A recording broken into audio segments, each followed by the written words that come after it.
இன்னைக்கு மூவலூர் ராமாமிர்தம் அம்மையார் பற்றின விஷயங்கள் தான் பார்க்க போகிறோம். இது வந்து விடுதலை போராட்டத்தில் பெண்களின் பங்கு அந்த டாப்பிக்கில் வந்து இவங்க வந்து ரொம்ப முக்கியமான பெண்மணி. இவங்களை பற்றி நிறைய கொஷின்ஸ் வந்து டிஎன்பிஎஸ்சியில் அடிக்கடி கேட்குறாங்க. ஸோ இவங்களுடைய காலகட்டம் அப்படின்னு பார்த்தோம்னா 1883 1962 இந்த காலகட்டத்தில் இருந்தவங்க தான் மூவலூர் ராமாமிர்தம் அப்படிங்கிறவங்க.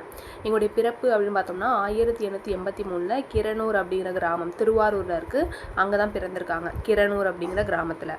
பின்னர் மூவலூர் கிராமத்துக்கு வந்து குடிபெயர்ந்திருக்காங்க. பிறந்தது என்னவோ கிரனூர் கிராமம் திருவாரூரில் இருந்தாலும் குடிபெயர்ந்ததுன்னு பார்த்தோம்னா மூவலூர் அப்படிங்கிற கிராமத்தில் குடிபெயர்ந்திருக்காங்க.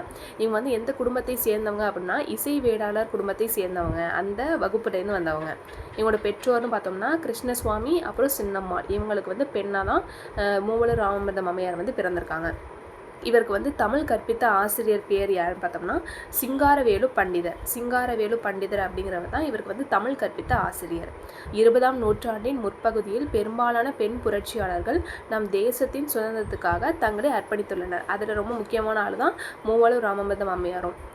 மயிலாடுதுறைக்கு அருகிலுள்ள மூவலூர் என்ற கிராமத்தில் சுதந்திரம் மற்றும் சமூகம் ஆகிய இரண்டிற்கும் ஒரு சில புரட்சியாளர்கள் மட்டுமே போராடினர். அதுலேயுமே ரொம்ப குறிப்பிடத்தக்கவங்க தான் யாருன்னா மூவலூர் ராமாமிர்தம் அம்மையார். அதனால் மூவலூர் ராமாமிர்தம் அம்மையார் என்று பொதுவாக அழைக்கப்படுகிறார். அதனால் மூவலூர் ராமாமிர்தம் அம்மையார்னு சொல்லிட்டு பொதுவாக அழைக்கிறாங்க. இவர் இசை வேளாளர் சாதியை சேர்ந்தவர் அப்படிங்கிறாங்க. அதான் அந்த குடும்பத்தை சேர்ந்தவங்க. பழங்காலத்தில் இந்த குறிப்பிட்ட சாதியை சேர்ந்த சிறுமிகள் என்ன பண்ணுவாங்க அப்படின்னா கடவுளுக்கு சேவை செய்வதற்காக கோயிலுக்கு வந்து விடப்பட்டுருவாங்க, அர்ப்பணிச்சிருவாங்க. ஸ்டார்டிங்கில் வந்து கோயிலுக்கு வந்து சேவை பண்ணுறது அந்த மாதிரி பணிகளில் தான் இருந்தாங்க.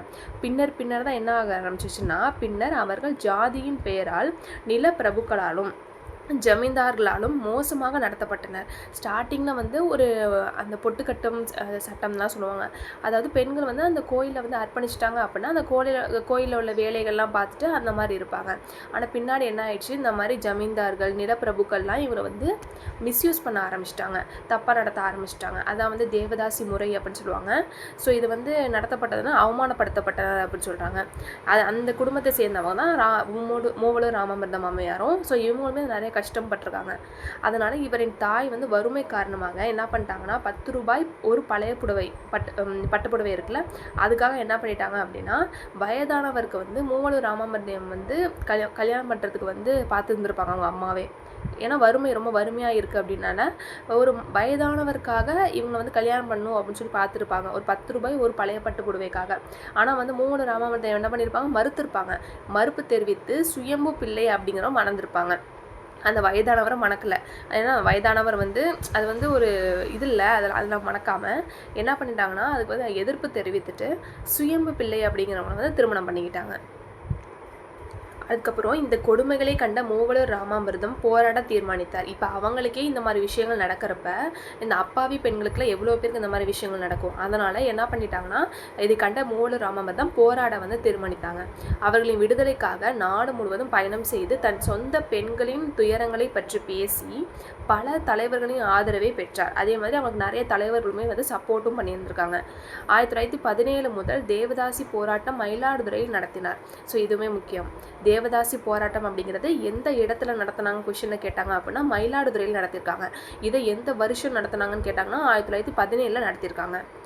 நாகபாசத்தார் அப்படிங்கிற ஒரு சங்கத்தையுமே உருவாக்கியிருக்காங்க. நாகபாசத்தார் அப்படிங்கிற ஒரு சங்கத்தையுமே உருவாக்கியிருக்காங்க. இது பின்னாடி என்னன்னு மாறுனுச்சு அப்படின்னா இசை வேளாளர் சங்கம் அப்படின்னு சொல்லிட்டு மாறப்பட்டுச்சு. ஃபஸ்ட்டு ஸ்டார்டிங்கில் நாகபாசத்தார் சங்கம் சொல்லி இருந்திருக்கு, பின்னாடி வந்து இசை வேளாளர் சங்கமாக மாறி இருக்கு. இசை வேளாளர் மாநாட்டில் கலந்து கொண்டவர்கள் யாருன்னு பார்த்தோம்னா திருவி கல்யாண சுந்தரனார், அப்புறம் பெரியார் அவர்கள், மயூரமணி சின்னையா அவர்கள், அதே மாதிரி எஸ் ராமநாதன், இவங்களாம் வந்து இந்த இசை வேளாளர் மாநாட்டில் வந்து கலந்து கொண்டாங்க. 1925 மயிலாடுதுறையிலையும் இந்த இசை வேளாளர் மாநாடு அப்படிங்கிறது நடந்துச்சு. தேவதாசி போராட்டம் அப்படிங்கிறது மயிலாடுதுறையில் நடந்துச்சு 1917.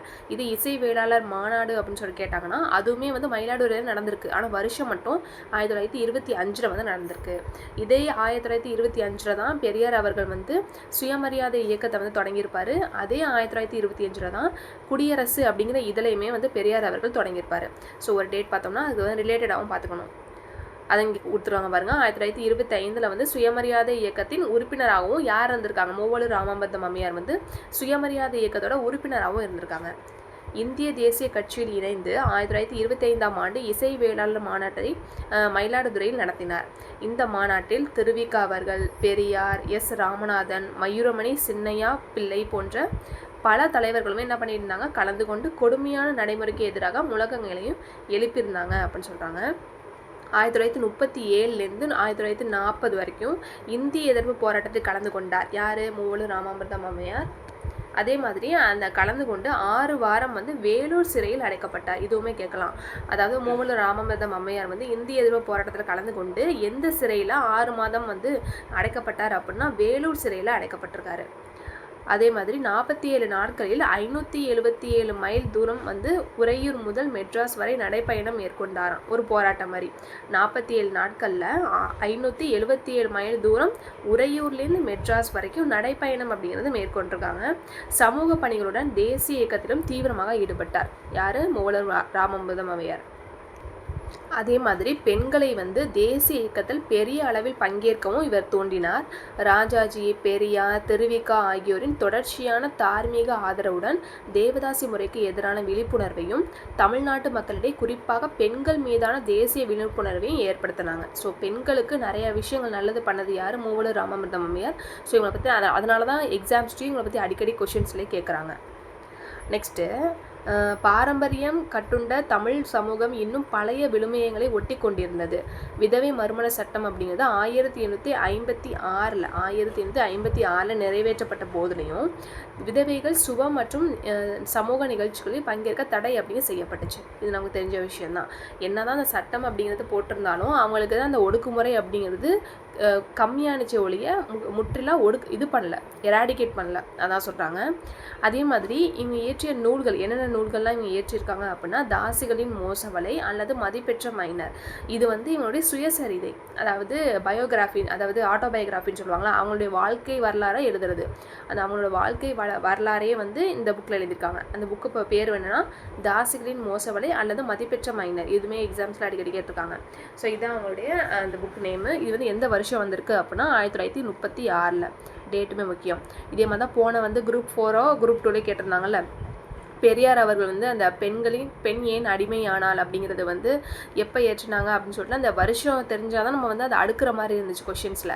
நம்ம வந்து புக்லேயும் எதுலேயுமே பார்த்திங்கன்னா அந்த பெண் ஏன் அடிமையானால்ங்கிற புக் வந்து எப்போ வந்துச்சு அப்படிங்கிறது அந்த டேட்டாஸ்லாம் நம்ம படிச்சிருக்க மாட்டோம், ஆனால் கேட்டிருந்தாங்க. அதே மாதிரி இதையும் பார்த்துக்கணும். இந்த ஆசிகளின் மோசவலை அல்லது மதிப்பெற்ற மைனர் இந்த புக்கு வந்து எப்போ எழுதியிருக்காங்க அப்படின்னா 1936 எழுதியிருக்காங்க. இது ஒரு சுயசரிதை. இஸ்லாமும் இந்தியர் நிலையும் அப்படிங்கிற இந்த நூலையுமே எழுதியிருக்காங்க, இவர் தான் எழுதியிருக்காங்க.